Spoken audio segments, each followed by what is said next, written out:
ఫిబ్రవరి 11న ఉదయం 10 గంటల నుంచి సాయంత్రం 5 గంటల వరకు తాజ్ డెక్కన్ బంజారా హిల్స్ హైదరాబాద్లో. నమస్తే, వెల్కమ్ టు ఐ డ్రీమ్. నేను విజిత. ప్రస్తుతం మనతో పాటు ఉన్నారు ప్రముఖ ఆధ్యాత్మికవేత్త సుభాష్ శర్మ గారు. ఇప్పుడు వారితో మాట్లాడి మన సందేహాలన్నింటినీ నివృత్తి చేసుకుందాం. నమస్కారం గురువుగారు. శ్రీమాత్రే నమః.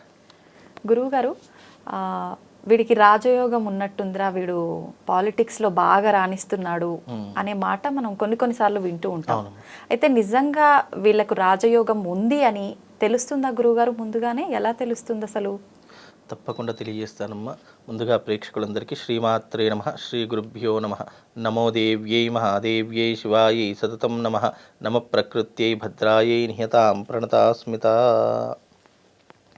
జాతకంలో ప్రతిదీ కూడా మానవుడికి సంబంధించినటువంటి ప్రతి ఒక్క లక్షణాన్ని తెలియజేసేటటువంటిది సనాతన ధర్మంలో జ్యోతిష్యము అని చెప్పబడింది.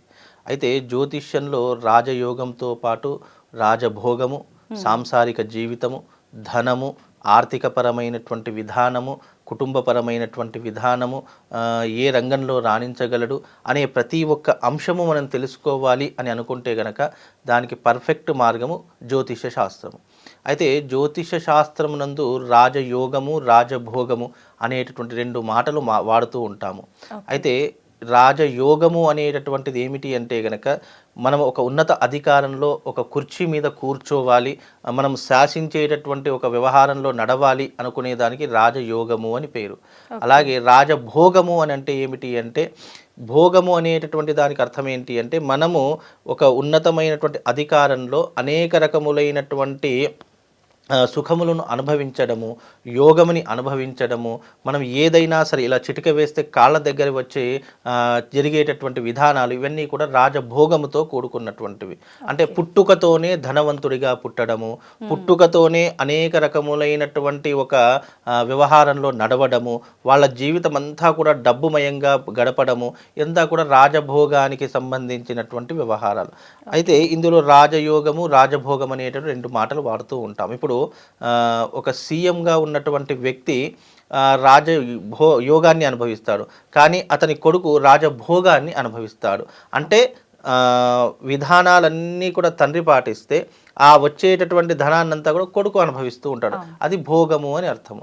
అలాగే రాజయోగము జాతకంలో ఉంది అని అనుకుంటేనే రాజకీయాల్లో అడుగు పెట్టాలి. చాలామందికి ఆశ ఉంటుంది, ఆశ ఉండడం సర్వసాధారణమైనటువంటి విధానమే. కానీ దాన్ని నిలబెట్టుకోగలమా లేదా, నిజంగా మన విధానానికి రాజకీయము అనేటటువంటిది మనకు సరిపోతుందా లేదా అనేటటువంటిది ముందుగా నిర్ణయం చేసుకోవాలి.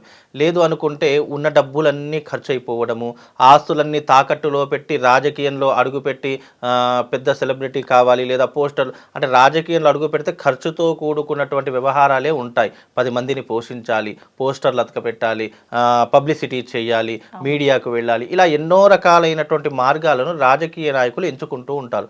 ప్రతి ఒక్కదానికి డబ్బు అనేటటువంటిది ఖర్చు అవుతుంది. వీళ్ళ దగ్గర డబ్బు ఉంటుందో లేదో తెలియదు, కానీ ఉన్న ఆస్తులన్నీ అమ్మేసేసి లాస్ట్కి గెలవకపోవడంతో ఓడిపోయి ఇంటి దగ్గర కూర్చుండి ఇటు ఉన్న ఆస్తిని పోగొట్టుకుంటారు, ఉన్న పరువుని పోగొట్టుకుంటారు, ఉన్న జనబలాన్ని పోగొట్టుకుంటారు, అన్నీ పోగొట్టుకుంటారు. కానీ ఒక పేరు మాత్రం నిలబడుతుంది. ఏంటి అంటే రాజకీయాల్లో నిలబడ్డాడు అనేటటువంటి పేరు మాత్రం నిలబడుతుంది. కానీ గెలిచాడా లేదనేది ఎవరు చూడరు. కనుక రాజకీయాలలో నిలబడాలి అంటే ముందుగా అతని జాతకంలో యోగము అనేటటువంటిది ఒకటి ఉంటేనే రాజకీయాలలో నిలదొక్కునేటటువంటి అవకాశం ఉంటుంది. ఉదాహరణకు పవన్ కళ్యాణ్ గారిని తీసుకోవచ్చు. పవన్ కళ్యాణ్ గారు రాజకీయ యోగం ఉంది కాబట్టి ఇప్పటి వరకు నిలబడారు. గెలిచారా ఓడిపోయారా పక్కన పెడితే రాజకీయాలలో మాత్రం నిలబడ్డారు. ఆయనకంటూ ఒక గుర్తింపుని సాధించుకున్నారు. ఆయనకంటూ నమ్ముకున్నటువంటి జనాదరణ కానివ్వండి, ప్రజాదరణ కానివ్వండి, ఎన్నో రకాలుగా ముందుకు నడిపిస్తూ ఉంటుంది. అలాగే రాజకీయ యోగం కూడా నడిపించేటటువంటి యోగం ఉంది అనుకుంటే ఆయన ఓడిపోయినా ఉన్నా లేకపోయినా ఏదో ఒక పదవి మాత్రం, అంటే ఒక నామినల్ పోస్ట్ అయితే అనేటటువంటిది ఆయనకు వచ్చే అవకాశం ఉంటుంది. కాబట్టి రాజయోగం అనేటటువంటి ప్రతి మనిషి జాతకంలో సిద్ధించే యోగం ఉంది అనుకుంటే రాజకీయాలు, పాలిటిక్స్లో అడుగు పెట్టాలి.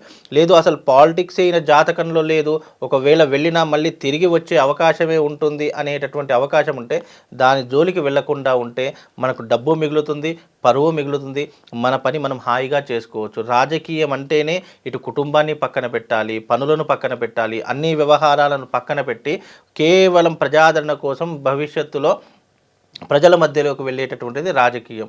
రాజకీయాల్లో ఒకసారి అడుగు పెడితే మళ్ళీ గెలుస్తాము అనేటటువంటి నమ్మకము విశ్వాసము ఉంటేనే రాజకీయాల్లో అడుగు పెట్టాలి.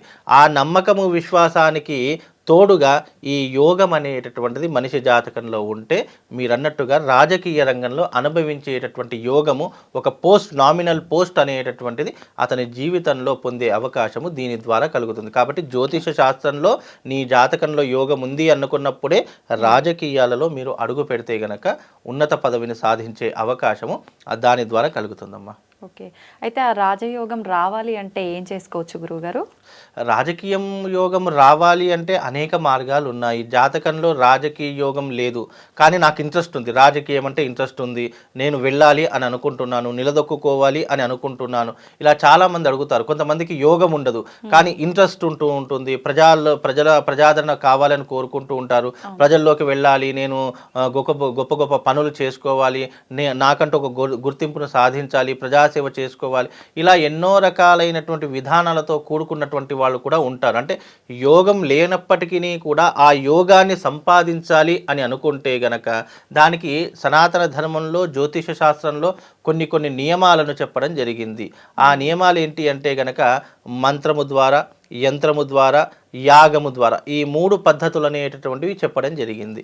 అయితే వాళ్ళ శక్తిని అనుసరించి ఇప్పుడు ప్రతి ఒక్కరు రాజకీయాల్లోకి రావాలనుకుంటారు, కానీ వాళ్ళ శక్తి ఏంటో తెలియదు, వాళ్ళ ఆర్థిక వ్యవహారం ఏంటో తెలియదు, ఆర్థిక పరిస్థితి ఏంటో తెలియదు. కాబట్టి వాళ్ళ శక్తికి మించకుండా మీ ఆర్థిక పరిస్థితిని బట్టి యంత్రమా, మంత్రమా, యాగమా, ఈ 3టిని కూడా ఏదో ఒక పరిష్కార మార్గాన్ని ఎంచుకోవాలి. ఆ పరిష్కార మార్గాన్ని ఎంచుకొని ఆ బాటలో నడిచిన తర్వాత మీరు భగవత్ అనుగ్రహం అనేది పూర్తిగా పొందిన తర్వాత యోగం అనేటటువంటిది ఆటోమేటిక్గా సిద్ధించే అవకాశం ఉంటుంది. యోగముతో పాటు దానికి అనుగుణంగా ఉన్నటువంటి ప్రజాదరణ అనేటటువంటి చాలా ముఖ్యం. అంటే పలుకుబడి ఉండాలి, అలాగే ఇప్పుడు రాజకీయాల్లోకి రావాలంటే జనాదరణ కావాలి, అలాగే పలుకుబడి ఉండాలి, డబ్బు అనేటటువంటిది ఉండాలి. ఈ 3టితో పాటు యోగం అనేటటువంటి రాజకీయ యోగం లేదు అనేటటువంటి సిద్ధించాలి. నాకు యోగం లేనప్పటికీ నాకు అనుభవం ఉందండి, దీంట్లో నేను రాణించగలుగుతాననే విశ్వాసం నాకుంది, ఆ విశ్వాసము ఆత్మబలం అనేది నాకుంది, కాకపోతే నాకు దైవానుగ్రహం కావాలి, నేను రాజకీయాలు ఎలాగైనా సరే నిలబడాలి అంటే దానికి దైవానుగ్రహం అనేటటువంటి పొందితే గనక ఏదో ఒక రకమైనటువంటి విధానము వాళ్ళకు తప్పకుండా రాబోయే రాజకీయ భవిష్యత్తు అనేటువంటి ఉపయోగపడే అవకాశం ఉంటుంది. కనుక యోగం రావాలి అంటే దైవానుగ్రహము, దైవబలం అనేటువంటి సహకరించి దానికి ఉన్నటువంటి వ్యవహారాదులు ఏవైతే ఉన్నాయో అవి సిద్ధింపజేసుకుంటే యోగం అనేది ఆటోమేటిక్గా వచ్చే అవకాశం ఉంటుందమ్మా. ఓకే, ధన్యవాదాలు గురువు. శ్రీమాత్రే.